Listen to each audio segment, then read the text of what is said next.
हैं जी वर्नोवा के ऊपर। स्टॉक्स में देखिए क्या धुआंधार तेजी है जी वर्नोवा के ऊपर। बाला मैम, क्योंकि कंपनी की तरफ से यहाँ पे डाटा सेंटर को लेकर जो है वो कई बातें निकल के आई यहाँ पर, इलेक्ट्रिफिकेशन को लेकर यहाँ पे कंपनी ने और बूस्टअप हम लोग कर रहे हैं यहाँ पे, मैन्युफैक्चरिंग को लेकर जो है पावर प्रोड्यूसर इंडिपेंडेंट कई तरह की चीज़ें जो है यहाँ पर बात जो यहाँ पर निकल के आई है। आप कैसे देख रहे हो, खासतौर पर जो ऑर्डर बैकलॉग है यहाँ पर ये काफ़ी ज़्यादा हो गया, करीब करीब 16 करोड़ डॉलर के आसपास का पहुँचता हुआ दिख रहा है। आप कैसे देख रहे हैं यहाँ पे जी वर्नोवा को, और क्या आपको लग रहा है कि ये तेज़ी अभी भी जारी रहेगी यहाँ पर? इस लेवल पर फ्रेश खरीदारी की सलाह नहीं है, लेकिन जो है उनके लिए ट्रेडिंग की सलाह जरूर है। और it is gonna be something like ether energy में जो हम लोगों ने देखा था, तो उसके चलते जो लोग हैं वो बने जरूर रह सकते हैं। Next target gonna be something at 4800 से लेकर के 4500 तक आ सकते हैं, लेकिन ये रिस्की है, इसलिए ट्रेलिंग जिनके पास कुशन है वो जरूर इसको होल्ड करके जा सकते हैं। जिनके पास कुशन नहीं है, दैट मींस जो फ्रेश एंट्री के बारे में सोच रहे हैं, आज की मार्केट में दूसरे बेहतर काउंटर है। देखो, एक ही स्टॉक में जीबीटीडी में पैसा बनाना है ऐसा तो नहीं है, इट्स लाइक कि हमको पैसा बनाना है ना। तो जहां पर रिस्क ज्यादा लग रहा है उसको छोड़ दो, इसमें रिस्क थोड़ा ज्यादा है। Those who are already invested in, जिसमें है पोजीशन, उनके लिए भी 4250 4250 का स्टॉप लॉस मेंटेन करिए, ताकि जो दिए हुए टारगेट आगे एक्सटेंशन वो आपको मिल सके। फ्रेश एंट्री के लिए थोड़ा सा महंगा है, मजबूत काउंटर है लेकिन महंगा है, that's what I am saying, weak नहीं है। मैं एक्चुअली आपको ना टाटा इसकी जगह पे मुझे लगता है टाटा कम्युनिकेशन मिस नहीं करना चाहिए। इट इज ट्रेडिंग एट, सुबह वैसे रिकमेंडेशन में आया ही था और रेंज बताई थी कि इस रेंज के पास मिले तो खरीद सकते हैं। वहां से अभी तक तो 4% अप है हर्ष, अपर बैंड से। 1600 का हाई अभी तक बन चुका है, but it's really not done, अभी इसका हुआ नहीं है। ये यहाँ पर भी अगर आप इसको खरीदते हैं 1592 पर, 1592 पर अगर आप खरीदो तो एक स्टॉप लॉस आप रख लीजिएगा। आज का इंट्राडे लो 1500 मेंटेन करिए, एंड यहाँ से जो टारगेट है 1650 और 1720, मतलब सुबह वाली एंट्री जिनकी है वो उनको रखो, लेकिन जो अभी एंट्री कर रहे हैं उनके लिए टारगेट सही है। और 1800 ये टारगेट है जो मुझे लगता है अगले 2 हफ्ते के अंदर, पहला टारगेट तो शायद 1-2-4 दिन में ही आ जाए, बट अगले 2 हफ्ते के अंदर ये तीनों चारों टारगेट जो दिए हैं आ सकते हैं, तो इस पर आप नजर बनाइए। एज आई सेड, पैसा बनाने से मतलब है, स्पेसिफिक स्टॉक से नहीं। बिल्कुल मैम। और इसी बीच में यहाँ पर देखिए मुदित गोयल जी ने कहा कि उन्होंने कहा कि एक पिक जो है मैं भी शेयर करना चाह रहा हूँ, तो उनकी तरफ से एक पिक आई है हिकल को लेकर। यहाँ पर इन्होंने कहा कि भाई 188 के भाव पर आप खरीदारी कर सकते हैं, 210 के इन्होंने टारगेट दिए और 178 के जो है यहाँ पर जो स्टॉप लॉस लगाने की सलाह दी है। तो ये जो है अगर जो दर्शक चाह रहे हैं तो वो यहाँ पर ध्यान दे सकते हैं। यहाँ पे आगे बढ़ते हैं हम लोग, बहुत सारे स्टॉक्स हैं यहाँ पर। एक सर ओला इलेक्ट्रिक पे चाह रहा हूँ मैं आपका व्यू। यहाँ पर आज एक हल्की सी तेज़ी है स्टॉक के अंदर। अंशु सर, आप कैसे देख रहे हैं, क्योंकि 40 का एक बड़ा हर्डल बना हुआ है यहाँ पर, 40 को पार करने में स्टॉक को दिक्कत हो रही है। सर ओला हमने फ्राइडे भी डिस्कस किया था, जब मूव आना स्टार्ट हुई थी 5% की, तब भी आई वाज वेरी क्लियर कि अभी 10-20 डे मूविंग एवरेज से एक्सटेंडेड है, ये ब्रेकआउट ट्रैप में कन्वर्ट होने की पूरी पॉसिबिलिटी है। ट्यूसडे के सेशन में उस ब्रेकआउट कैंडल का लो 38.67 टूटा और ट्रैप की फॉर्मेशन हुई है। अब ये ट्रैप मेरे को नहीं लग रहा कि 10 डे मूविंग एवरेज 37 पे सपोर्ट ले पाएगा। ये most likely 20 day moving average 3440 के अराउंड है, वहां तक डिप लेगा। और अगर ये डिप लेता है इनटू 20 डे मूविंग एवरेज, मेरे लिए सेटअप खराब और खत्म हो जाएगा, मेरी वॉच लिस्ट से स्टॉक वापस से बाहर हो जाएगा। ये अगर इसी रेंज में रहता है और मूविंग एवरेज कैचअप होती है तो फिर मैं जरूर बाइंग अटेम्प्ट करूंगा, बट फिलहाल वेट एंड वॉच में है। अगर ये इसी तरह साइडवेज रहता है और 5-7-8 दिन, 2 हफ्ते, तो 8 से 10 ट्रेडिंग सेशन या 2 हफ्ते, तो फिर मेरा बाइंग में इंटरेस्ट आएगा। बाकी जिस हिसाब से पैटर्न डेवलप हो रहा है, जब तक 37-3690 प्रोटेक्टेड है, एक बार के लिए वॉच लिस्ट में बनाए रखें। अगर एग्जिस्टिंग लॉन्ग है तो हर कीमत पे 34 का स्टॉप लॉस जरूर ले लें जी। और इसी बीच अमित जैन सर हमारे साथ जुड़ गए। सर बहुत बहुत स्वागत है, थैंक यू सो मच अपना कीमती समय देने के लिए। सबसे पहले मैं आपका मार्केट पे व्यू जानना चाहूँगा, यहाँ पर किस तरीके से देख रहे हैं आप पूरे बाजार को, यहाँ पर आगे की स्थितियाँ क्या बनती हुई दिख रही हैं। क्रूड 100 के पार है, ब्रेंट क्रूड यहाँ पर कितना आज, जो अगर हम लोग बैंकिंग स्टॉक्स को देखें, इंडेक्स को, यहाँ पर निफ्टी बैंक के 14 के 14 स्टॉक यहाँ पर जो है नीचे हैं, यहाँ पर किस तरीके से रीड कर रहे हैं सर, आगे की क्या स्थितियाँ बन रही है? हर्ष जी, क्रूड ऑयल अभी भी बुलिश नहीं है। क्रूड ऑयल जब तक 92-50 रुपीस के ऊपर नहीं जाता है, मे कॉन्ट्रैक्ट आज हमने 8,965 तक आते हुए देखा है। तो ये स्पेकुलेटिव मूव्स हैं सारे, ना अभी ट्रेंड ना अपसाइड का है ना डाउन साइड का है। लॉन्गर टाइम फ्रेम में अगर हम क्रूड ऑयल को देखें तो हम बुलिश इसको मान सकते हैं। अब चूंकि हमने क्रूड को डिस्कस किया तो क्रूड अल्टीमेटली हमारे स्टॉक मार्केट और कमोडिटी गोल्ड सिल्वर में भी इफेक्ट दे रहा है। और स्टॉक मार्केट स्पेसिफिकली बात करें तो 3 टर्म में मैं बाजार को देखता हूं, लॉन्ग टर्म, मीडियम टर्म और शॉर्ट टर्म में। तो शॉर्ट टर्म की अगर बात करूं तो 24,400 के बाद बुलिश होगा वापस से। कल हम 24,400 के आसपास ही घूम रहे थे पूरा दिन। अब अगर 24,400 के ऊपर निकलता है तो वापस 25,000 के आसपास जा सकता है, लेकिन इसको 24,400 के पार निकलना पड़ेगा, वरना 24,100 का अगर आंकड़ा कट जाता है तो पेन और बढ़ सकता है 23,650 तक के लिए।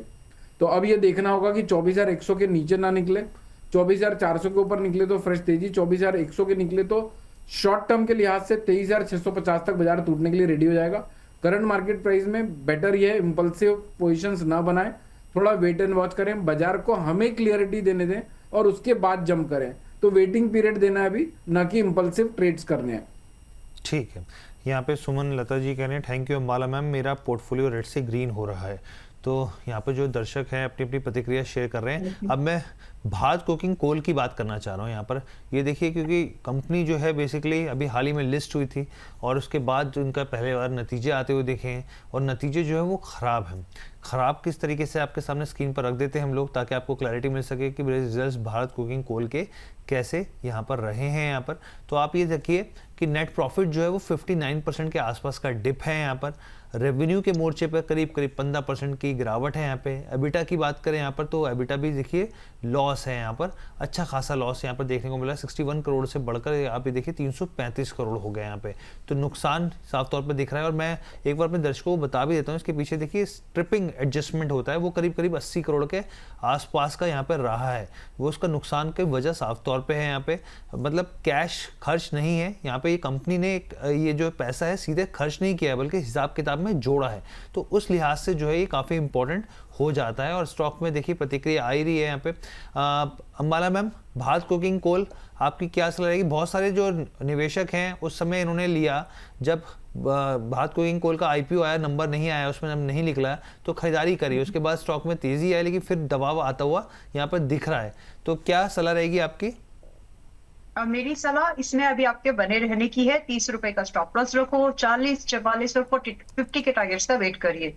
और इसको थोड़ा, अगर आपका एक्सपोजर ज्यादा है तो उसको आप चाहे तो लिमिट कर सकते हैं। जितना हर स्टॉक में आप वेटेज रखते हैं उतना ही रखिए। ऐसा नहीं है 30-40 रुपए का आ रहा है तो भर लिया, ऐसे नहीं।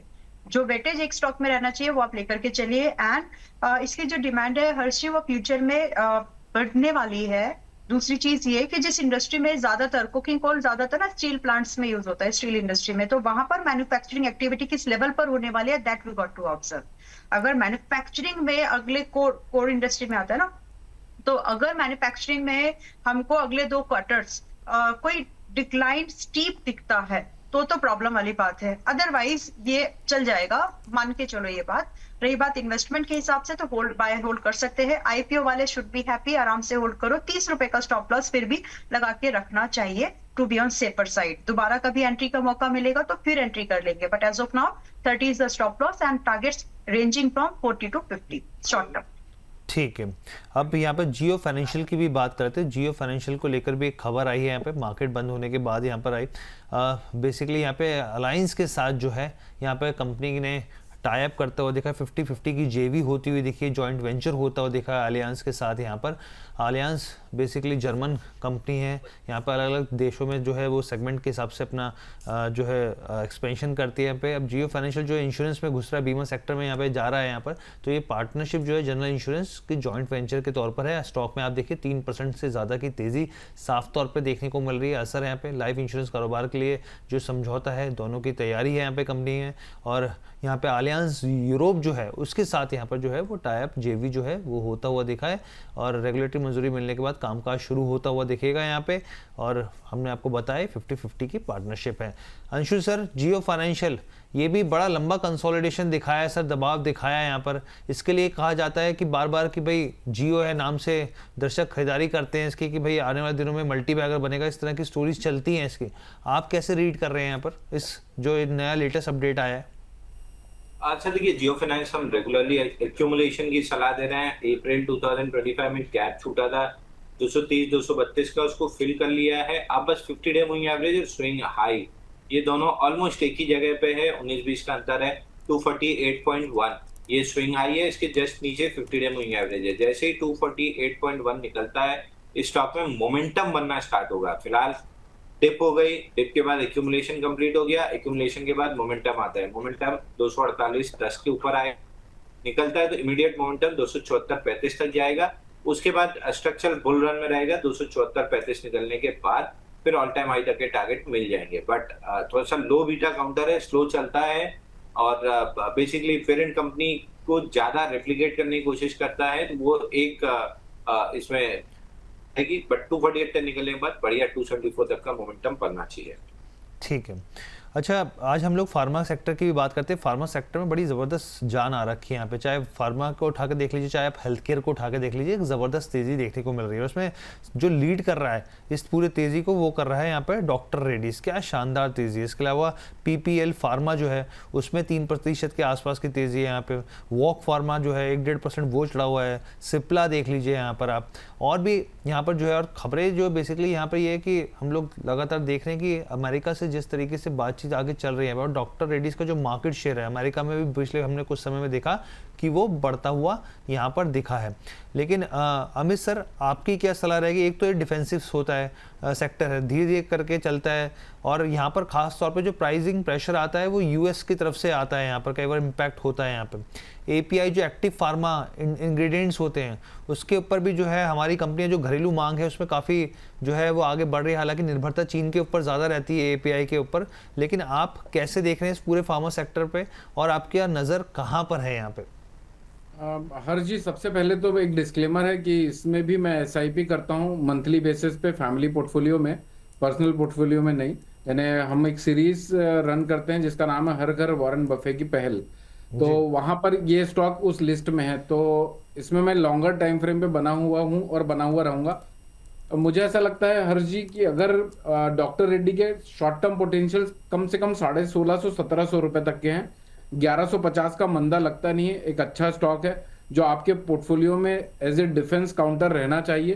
करंट मार्केट प्राइस से अगर कोई गिरावट आती है और 1270 रुपए तक मिलता है तो यहां तक एक्यूमुलेट कर सकते हैं। 1150 का स्टॉप लॉस होगा, 1650 से 1750 तक के टारगेट होंगे एक साल के भीतर भीतर। और अगर लॉन्ग टर्म के लिए होल्ड करना चाहते हैं तो ये बहुत बार स्प्लिट भी होगा, बहुत बार बोनस भी दे सकता है और मल्टी बैगर भी बन सकता है। तो उसी पॉइंट ऑफ व्यू से मैंने इसको लंबे नजरिए से इसको अपने पोर्टफोलियो में ऐड करता रहता हूँ। आप भी कर सकते हैं।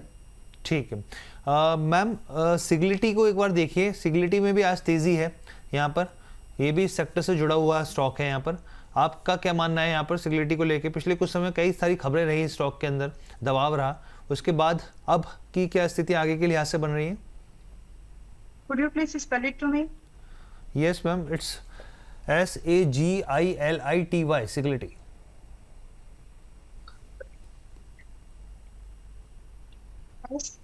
ओके, स्क्रीन पर आ गया मैम। आप इसको सिग्लिटी बोल रहे हैं, मैं सिजिलिटी के नाम से याद वो मैम रखती हूँ। प्रोनाउंसिएशन अपनी अपनी जी। ठीक है, तो अभी तक क्या इसको एनालाइज और रिकमेंड सिजिलिटी इंडिया के नाम से करते हुए आ रहे थे, तो इसीलिए और हो गया। ओके, वेल, फिलहाल इसमें एंट्री बनाने के बारे में 42.42 के पास में है। मैं इसमें ना एक हफ्ते का वेट करना पसंद करूंगी, मतलब अप्रैल का, क्योंकि इन्वेस्टमेंट आइडिया के तौर पर देख रही हूँ मैं इसको, ना कि ट्रेड के पॉइंट ऑफ व्यू से। सो या तो ये 38-37 में मिल जाए तो भी खरीद सकते हैं, या फिर ये 45 के ऊपर ब्रेकआउट कर ले तब भी खरीद सकते हैं। दोनों ही केसेस में जो टारगेट की एक्सपेक्टेशन मेरी होगी वहां पर वो 50 से स्टार्ट होगी and it will be like 60 minimum. और both the cases stop loss में 35 पे ही मेंटेन करूंगी। But as of now I need a little more clarity कि ये स्टॉप लॉस कहाँ पर, ये सस्टेनेबल स्टॉप लॉस है या फिर छोटा, अगर ब्रेकआउट कर गया तो शायद स्टॉप लॉस हमको और छोटा मिल जाएगा। तो एक हफ्ते का वेट करते हैं, दोबारा एक बार रिव्यू कर लेंगे सेजिलिटी को, मतलब 30 तारीख के आसपास। लेकिन इसमें एंट्री जरूर करना है, डिप में भी या फिर ब्रेकआउट पर भी। आप चाहे तो प्राइस अलर्ट लगा लीजिए, 35 का स्टॉप लॉस है और टारगेट वही रहेंगे दोनों केसेस पे। ठीक है, अब हम लोग आगे बढ़ते हैं यहाँ पे। अमित सर, आपकी क्या यहाँ पर सलाह रहेगी ग्रो के अंदर? ग्रो में ज़बरदस्त तेज़ी, नतीजों के बाद से ही जो है रॉकेट बना हुआ है स्टॉक, लगातार ज़बरदस्त तेज़ी देखने को मिली है। मार्केट शेयर जो है वो गेन कर रहा है, यहाँ पर करीब 28% के आसपास का इसका मार्केट शेयर भी हो गया है। आज भी अभी 1% के आसपास की तेज़ी थी, अभी 218 के आसपास ट्रेड कर रहा है। यस हर्ष जी, गजब की तेजी, गजब की तेजी। इसको काफी बार अपन ने डिस्कस भी किया पुराने शोज में। 151 रुपए के आसपास मैं कहता था, 155 के आसपास इसको एक्यूमुलेट कर सकते हैं। तो आई होप कि लोगों ने उस समय पोजिशनल ट्रेड बनाए होंगे। हर्ष जी देखिए, अभी अगर आज करंट मार्केट प्राइस में बात करें तो ये काफी थोड़ा मुझे लगता है यहाँ से एक्यूमुलेशन जोन पे जाएगा। यहाँ से 227 रुपए तक बढ़ सकता है, अभी भी 219 रुपए 50 पैसे चल रहा है, लेकिन ऑन द कॉन्ट्ररी 210 रुपए तक टूट भी सकता है। किसी के पास होल्ड है तो अपने स्टॉप लॉसेस को 203 रुपए में ट्रेल कर ले और 227 के आसपास एक बार लावमाल करे। उसके बाद वापस से अगर कभी नीचे आता है तो हो सकता है 194 तक का करेक्शन दे, जो प्रीवियस स्टॉप लगी हुई थी in the month of November 2025 में, 19/11/2025 में लगी थी। तो हो सकता है उस हाई को वापस से टेस्ट करे बाजार। तो 194 195 के आसपास आप वापस से री एंट्री प्लान कर सकते हैं। और लॉन्गर टाइम फ्रेम में अगर 1 से 2 क्वार्टर देखें तो 240 250 तक टेस्ट हो सकता है। ठीक है, एक और स्टॉक के ऊपर हम लोग बात करते हैं पे अमर राजा को लेकर। अमर राजा, अंशुल सर, तेजी रही कल पूरे बैटरी पैक में, आज भी ये तेजी जो है वो बरकरार है, आपकी सलाह क्या रहेगी? सर अमर राजा बैटरी स्टैंडर्ड डिस्क्लेमर कल बाई दिया हुआ है। ऊपर में टारगेट 940 का पहला दिया था और 1051 का दूसरा दिया है। 940 वाला टारगेट आज कंप्लीट हुआ है, 957 का हाई लगा है, बट वहां से प्रॉफिट बुकिंग काफी हार्ड आ रही है। तो आई वुड सजेस्ट कि थोड़ा सा 1 से 2 दिन 3 दिन यहाँ पे वेट कीजिए। प्रॉब्लम ये प्रॉफिट बुकिंग क्यों आई? प्रॉफिट बुकिंग इसलिए आई 10, 20, 50 तीनों मूविंग एवरेज 808 रुपए पे लगभग 10% नीचे है। तो 3 से 5 दिन ये कंसोलिडेट कर सकता है और कंसोलिडेट करता है तो फिर ब्रेकआउट बनेगा, उसके बाद बाई करना चाहिए। स्ट्रक्चर और ट्रेंड ऊपर का है तो स्टॉक अच्छा लग रहा है, होल्ड करके रखना चाहिए। अगर है तो फ्रेश बाइंग के लिए थोड़ा सा वेट कर लीजिए, आपको मौका मिलेगा। ठीक है। अच्छा माला मैम, बर्नस्टीन की एक रिपोर्ट आई थी, मैं पढ़ रहा था, उन्होंने कहा कि भाई पावर सेक्टर में जो है यहाँ पर कुछ जो स्थिति है वो स्ट्रेच जैसी हो गई है यहाँ पे। उसमें उन्होंने कहा भाई हमें दिख रहा है कि अभी फिलहाल के लिए थोड़ा थोड़ा स्ट्रेच है, लेकिन 2 स्टॉक्स उन्होंने फिर भी कहा कि भाई हमारे जो लगता है एक बेहतर विकल्प हो सकते हैं यहाँ पे वैल्यू के लिहाज से, यहाँ पे एनटीपीसी और आरईसी। आपका क्या मानना है इस सेक्टर में, कौन से ऐसे स्टॉक्स हैं जो लगता है एक वैल्यू पिकिंग के तौर पे अभी भी आपको लग रहा है? हालांकि तेजी तो काफी हो गई बहुत सारे स्टॉक्स में। तो ये जो स्ट्रेच है, अगर आप 1-2 महीने की बात कर रहे हो तो डेफिनेटली इट इज, लेकिन अगर आप ये बोले कि 6 महीने और साल भर का व्यू क्या है, तो ये जो छोटा सा पुल बैक आने वाला है, ये छोटा सा डिपेंड करेगा आपके स्टॉक कितना चढ़ा था। It may vary from 5 to 20% as per the stock previous movement. तो यस, थोड़ा सा स्ट्रेच हो चुका है, तो वहां पर प्रॉफिट बुकिंग आप जो भी आपके स्टॉक से लग रहा है कि वो चल चुके हैं, तो वहां पर आप थोड़ा बहुत timing for the timing depend, trading क्या था व्यू आपका या फिर इन्वेस्टमेंट का था। तो अगर इन्वेस्टर है कोई प्रॉब्लम नहीं है, अगर आप 10-15% का रिस्क ले सकते हो तभी आप 30, 40, 50% आगे वाला जो आने वाला है उसको बनाओगे, वेरी क्लियर। लेकिन अगर आपका स्विंग का ही व्यू था तो you got more than that what you as a swing trader you should expect, right? और डिजर्व नहीं एक्सपेक्ट। ठीक है, तो ये व्यू बहुत क्लियर रखिएगा। रही बात क्या इन स्टॉक में पूरी की पूरी गिरावट नहीं है अभी भी 6 महीने साल भर के नजरिए से? आप पीछे हम बात करेंगे हम दिसंबर में दोबारा से। मैंने जनवरी से एनर्जी को कवर करना शुरू किया था और जनवरी 2026 से फिर से दिसंबर में बात करेंगे और फिर देखेंगे कि कौन कौन से सेक्टर, मैंने 4 सेक्टर दिए थे, मुझे अब भी याद है, वो 4 प्रॉमिसिंग सेक्टर में से एनर्जी आपका टॉप 4 में अभी भी रहेगा। सारे सेक्टर्स की जब बात करेंगे तो अभी जो आपने आरईसी की बात की है, सॉरी एनएचपीसी की बात की है, ये सारे ऐसे स्टॉक्स हैं, डिप मिले तो खरीद लेना। अगर आप ये समझते हैं तो ये एक अपॉर्चुनिटी के तौर पर प्राइस अलर्ट लगाओ। जैसे just to be specific, NHPC 82 पर है, प्राइस अलर्ट लगाओ 78-80 के प्राइस अलर्ट रेंज में रखो इसको, दोनों अलर्ट लगा के रखो, 80 का भी 78 का भी। जैसे ही इस रेंज में आ जाए खरीद लीजिए, क्योंकि आपको दोबारा मौके फिर महंगे मिलेंगे लेकिन महंगे मिलेंगे। तो आप इसमें खरीदारी के हिसाब से प्राइस अलर्ट लगाओ, 82 पर मत खरीदिए, महंगा है। रही बात एसएल, जब आपकी एंट्री हो जाए तो 72 का स्टॉप लॉस रखना। पीएफसी जो और भी थोड़े से, अगर आपको एनर्जी का पूरा बैकबोन को कवर करना है, मतलब उसके बिना काम न चले, टाइप्स एक्सपेंशन वाली बात जो मैं कर रही हूँ। तो पीएफसी जैसे स्टॉक हो गए, डिप में खरीदो। इरेडा जैसे स्टॉक हो गए, डिप में खरीदो। इरेडा तो अभी भी ठीक ही है वैसे। तो पीएफसी में definitely you go to wait for like 440 450, अभी 470 ऑलमोस्ट चल रहा है। तो इसमें कम से कम 450 40 आए तो खरीदिए और प्राइस अलर्ट लगाइए, एंट्री कर सकते हो। उसके बाद स्टॉप लॉस उस समय आपका 400 का रखना और टारगेट की एक्सपेक्टेशन 500 से स्टार्ट होगी। ऐसे ही इरेडा आज की मार्केट में आप खरीदारी करके जा सकते हो, ठीक ठाक है, अभी महंगा नहीं। जी ठीक है। और अंशु सर को मुझे लग रहा है समय है जाने का, लेकिन उससे पहले एक मैं आखिरी सवाल आपसे लेता हूं। अंशु सर, अगर कोई पिक हो तो वो भी प्लीज़ शेयर कर दीजिएगा, हालांकि आपने किए हैं यहाँ पर। एक मुकेश महतो जी का सवाल लेते हैं, हमारे प्राइम मेंबर और जुड़ते भी रोज़ाना हैं। कह रहे हैं कि जय हिंद सर। जय हिंद आपको भी। कह रहे हैं सुजलॉन जो है 60 के भाव पर खरीदा है 12,000 शेयर्स, अभी वेदांता में स्विच करना चाहता हूँ, क्या सही रहेगा यहाँ पर? मैं वेदांता में अभी तो नहीं स्विच करूंगा सर। वेदांता में अब कॉर्पोरेट एक्शन आ रहा है, कॉर्पोरेट एक्शन किस तरीके से पैन आउट होता है ये थोड़ा सा अभी कहना मुश्किल है। दूसरा जो ब्रेकआउट था 754 का, उसके नीचे वेदांता आगे चल रहा है, तो I would avoid Vedanta as of now. दूसरे मिडिल काउंटर्स में ज्यादा तेजी है। सेफ प्ले इस समय हाइड अंडर दी अम्ब्रेला वाला हाल है, या तो हिंडाल्को प्रेफर कर लीजिए या best of the lot Tata steel या जेएसएल, इनमें कहीं जाके छुप जाइए अगर मिडिल काउंटर्स में छुपना है तो। और एक आखिरी पिक देके जाता हूँ, बालाजी टेली। बालाजी टेली लगाइए, 101 100 रुपये 50 पैसे चल रहा है। यहाँ पे ब्रेकआउट बन रहा है फ्लैग पैटर्न का, 1 2 3 4 5 6 दिन की टाइट रेंज से ब्रेकआउट दे रहा है।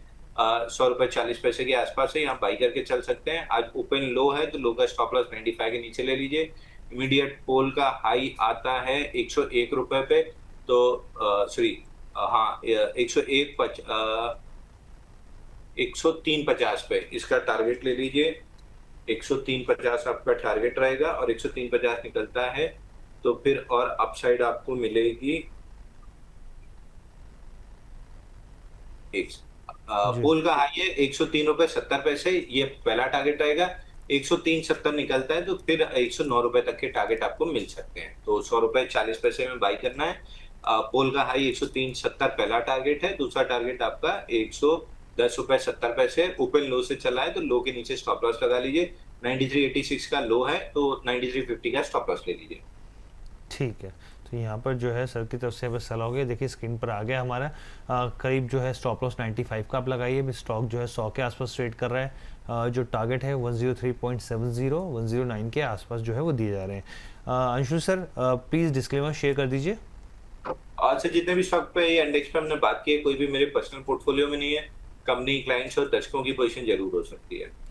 ठीक है, तो यहाँ पर जो है अंशु सर बहुत बहुत धन्यवाद अपना कीमती समय हमारे दर्शकों को देने के लिए। अब हम लोग आगे बढ़ते हैं, कुछ दर्शकों से सवाल लेते हैं, फिर अगले सेगमेंट की तरफ बढ़ेंगे यहाँ पर। तो ये सेगमेंट को तो हमारे यहाँ पर ख़त्म हो गया। एक जो है यहाँ पर एक दर्शक है दीपाली जी। अमित सर कह रहे हैं कि साउथ इंडियन बैंक के ऊपर ये मांग रहे हैं राय। 400 क्वालिटी के इनके पास क्वांटिटी के शेयर्स हैं और प्राइस जो है करीब 24 रुपये के आसपास है, एवरेज प्राइस जो है। कह रहे हैं कि क्या करूं, होल्ड करूं या सेल कर दूं, और लाल पैथलैब जो है वो कैसा लग रहा है आपको? हर जी देखिए 24 रुपए की बाइंग है तो बाइंग लेवल तो बहुत जोरदार है। इनफैक्ट ऑलमोस्ट काफी टाइम के कंसोलिडेशन के बाद इस बाजार ने इस स्टॉक ने ब्रेकआउट दिया है। मुझे ऐसा लगता है 34 रुपये 50 पैसे का स्टॉप लॉस ट्रेल कर लेना चाहिए, और इसकी प्रॉफिट बुकिंग 50% 4250 के आसपास करें और बाकी को होल्ड पे छोड़ दें 54 रुपए के लिए। तो स्ट्रिक्ट स्टॉप लॉस 34 रुपए पे ट्रेल करना है, 50% प्रॉफिट बुक करना है 42 के आसपास, और बाकी 55 रुपए के आसपास 55 रुपए तक भी इस स्टॉक को देख सकते हैं थोड़े लंबे नजरिए के साथ। दूसरा स्टॉक कौन सा कहा सर? सर दूसरा स्टॉक इन्होंने बताया था यहाँ पे तेजी से मूवमेंट होती है, लाल पैथलैब। कह रहे शुड आई बाय, खरीदना चाहिए कि नहीं खरीदना चाहिए सर? लाल पैथ देखिए हर जी पैटर्न तो अच्छा है मंथली चार्ट बेसिस पे, लेकिन डेली चार्ट में एक्सपांशन मोड पे आने के लिए थोड़ा टाइम ले सकता है। लेकिन फिर भी 1440 रुपए के आसपास अगर मिलता है, करंट मार्केट प्राइस है 1461 रुपए के आसपास, 1440 रुपए के आसपास मिलता है तो 1411 रुपए के स्टॉप लॉस से बन सकते हैं। 1500 और 1500 की अगर ऊपर निकला तो यहाँ पर एक अच्छी रैली ट्रिगर हो सकती है जो 1600 रुपए 1550 से 1600 रुपए तक एक्सटेंड हो सकती है। तो बाय है 1440 के आसपास बाय करिए, 1411 का स्टॉप लॉस, और दिए हुए टारगेट्स तक आप होल्ड कर सकते हैं 1500 1550 तक। ठीक है, एक और दर्शक जो है उनका सवाल ले लेते हैं यहाँ पे। जतिन देव जी कह रहे हैं, Harji Velembala ji good morning, I have MTR tech जो है 3341 के जो है यहाँ पर क्वांटिटी 200 क्वांटिटी यहाँ पर, और साथ में अपोलो माइक्रो सिस्टम्स भी जो है ठीक है, अपोलो माइक्रो सिस्टम पर हम लोग अलग से चर्चा कर लेंगे। लेकिन मैम एक तो MTR टेक के ऊपर, टाटा केमिकल के ऊपर क्या सलाह रहेगी आपकी? देखो MTR टेक आज हम 23 अप्रैल 2026 में बात कर रहे हैं। अगर आपका नजरिया दिसंबर तक होल्ड करने का नहीं है तो इसको आज ही बुक करो, या फिर आपका ट्रेडिंग अब लगा लीजिए 5363 पर है। आपका ट्रेडिंग अब आप लगा लीजिए यहाँ पर 5000 इनफ है। और ये सबके लिए है, क्योंकि बहुत सारे लोग MTR टेक में हो सकते हैं कि पहले से पोजीशन हो, कई बार रिकमेंड हुआ है, तो ये आज एक अपडेट है आप सबके लिए इंपॉर्टेंट। बाकी फ्रेश बाय का हो सकता है इनका फ्रेश बाइंग का व्यू बन रहा होगा, तो अगर फ्रेश बाइंग वाला व्यू है अभी this is not the right time. इसकी जगह पे आप डेटामेटिक्स अगर आपको खरीदना ही है, ऐसा लग रहा है कि इस ओवरऑल इसमें से कुछ खरीद सकते हैं, सो डेटामेटिक्स आप देख सकते हैं, which is at 732 as of now. यहाँ पर रिस्क छोटा है, अपसाइड मूवमेंट मान लीजिए अभी 732 पे अगर आप खरीदोगे तो 650 का स्टॉप लॉस आप लगा के 810, 900, 950 ये टारगेट आप चेस कर सकते हैं। और ये स्विंग के लिए भी ठीक है, इन्वेस्टमेंट के लिए भी, मिड टर्म के लिए ठीक है, क्योंकि रिस्क कंपैरेटिवली लोअर है। तो थोड़ा डिसीजन जिनको खरीदना ही है तो आप इसको देख सकते हैं। दूसरा स्टॉक इन्होंने कौन सा दिया था? दूसरा स्टॉक इन्होंने दिया था यहाँ पर क्योंकि तेजी से टाटा केमिकल्स मैम 651 जो है, क्या कहते हैं, इनके पास जो भाव है, और 1000 शेयर्स ले रखे हैं शायद इन्होंने। ओके, तो टाटा केमिकल्स में बने रहने की सलाह है फिलहाल के लिए। रही बात आपकी बाइंग, ठीक है, अभी आप फिलहाल बने रहो, और इस बीच में आपको टारगेट के तौर पर जो देखना है 750, 810, 800, 750, 800, देन सीधा 900 एंड उसके बाद 1000। बहुत बड़े टारगेट साउंड कर रहे होंगे, इतने बड़े टारगेट्स आ जाएंगे क्या? बहुत चांसेस है। तो जितनी ज्यादा रिक्वायरमेंट आपकी फर्टिलाइजर इंडस्ट्री की बढ़ जाएगी, होता है ना उसको, चलो फिर कभी बात करेंगे, टाइम थोड़ा सा लिमिटेड है, तो लेकिन इसमें इतना पॉसिबिलिटीज है। तो सेकेंड टारगेट के बाद ट्रेलिंग करते हुए थर्ड एंड फोर्थ को चेस करना, ऐसे ही नहीं आएंगे, वो टाइम लगेगा उसको, तो ट्रेलिंग जरूर कर लीजिएगा। रही बात, आप अभी होल्ड करके जरूर जा सकते हैं। You got to maintain stop loss at 630 एटलीस्ट, और कल परसों मंडे तक बाय मंडे अगर आपको एक बार 670, 670 अगर मिले तो वहां पर एडिशन करने की थोड़ी बहुत 5-10% जो भी आपको कंफर्टेबल लग रहा हो, एडिशन करने की गुंजाइश रखना।